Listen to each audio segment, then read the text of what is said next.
Hi hello welcome back to our channel. అందరు ఎలా ఉన్నారండి? మేమైతే చాలా బాగున్నాము. మీరు కూడా ఎప్పుడూ బాగుండాలనే మనస్ఫూర్తిగా కోరుకుంటున్నాను. సో ముందుగా మన ఛానల్ ఎవరైనా ఫస్ట్ టైం ఇప్పుడే చూస్తున్నట్లయితే తప్పకుండా సబ్స్క్రైబ్ చేసుకోండి. అలాగే ఈ వీడియో కనుక మీకు నచ్చినట్లయితే ఒక లైక్ అయితే చేయండి. సో మీరు లైక్ చేస్తేనే ఇంకొంతమందికి ఈ వీడియో అయితే రీచ్ అవుతుందన్నమాట.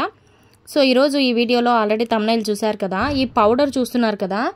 సో ఈ పౌడర్ ఏంటంటే మనకు కడుపులో మనం తిన్న ఫుడ్ పాయిజన్ అయినా ఏంటంటే మనకు అరగదు కదా, అరగదు, వామిటింగ్ అయ్యేలాగా అనిపిస్తుంది. కొంచెం ఫుడ్ ఎక్కువ తిన్నా కూడా కడుపు మొత్తం ఉబ్బరంగా అయిపోయినట్టు అనిపిస్తుంది కదా. సో అలా అయినప్పుడు మనం గనక ఈ పౌడర్ని అయితే ఒక్కసారి ట్రై చేయండి. ఎంత బాగుంటుందంటే ఇది వచ్చేసి ఇటు నేను డయాబెటీస్ పేషెంట్స్కి కూడా యూజ్ అవుతుంది. అలాగే అజీర్తి ప్రాబ్లం, గ్యాస్ ప్రాబ్లమ్స్, ఎసిడిటీ ఉన్న వాళ్ళకి కూడా ఇది హెల్ప్ అవుతుంది అనమాట. సో ఇదేంటంటే నేను వచ్చేసి దీంట్లో వాము ఇంకా జీలకర్ర, మెంతులు సేమ్ క్వాంటిటీ, ఒక 50 గ్రాములు వాము అనుకోండి, 50 గ్రాములు జీలకర్ర, 50 గ్రాములు మెంతులు, అలా ఈ పౌడర్ని అయితే తయారు చేసుకోవచ్చు.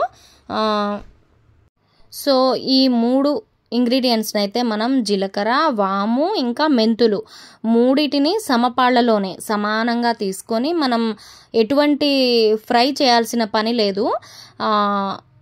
డైరెక్ట్గానే మనం మిక్సీలో వేసి మెత్తగా ఇలా పౌడర్ లాగా అయితే చేసుకోవాలన్నమాట. సో ఈ పౌడర్ చేసుకున్న తర్వాత మనం ఏం చేయాలంటే పొద్దున ఒక 1/2 స్పూను, ఈవినింగ్ ఒక 1/2 స్పూను, అంటే ఈవినింగ్ కాదు, నైట్ అలా ఫుడ్ ఆఫ్టర్ డిన్నర్ అనుకోండి ఆ టైంలో. సో మార్నింగ్ ఇంకా నైట్ అనమాట.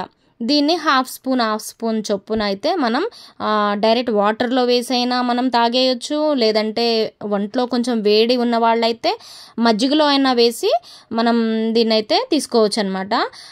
లేదు అంటే డైరెక్ట్గా కూడా నోట్లో వేసి తినేసి వాటర్ కూడా తాగేయచ్చు. సో చాలా బాగుంటుంది. ఇంకా ఇబ్బంది ఎక్కువగా అనిపిస్తే, కడుపులో అజీర్తి అలాంటి ప్రాబ్లం ఎక్కువగా అనిపిస్తే ఒక ఫుల్ స్పూన్ కూడా తీసుకోవచ్చు అనమాట. ఇది అసలు నార్మల్గా నోట్లో పెట్టుకొని కొరికితే కూడా చాలా టేస్టీగా తినాలనే అనిపిస్తూ ఉంటుంది.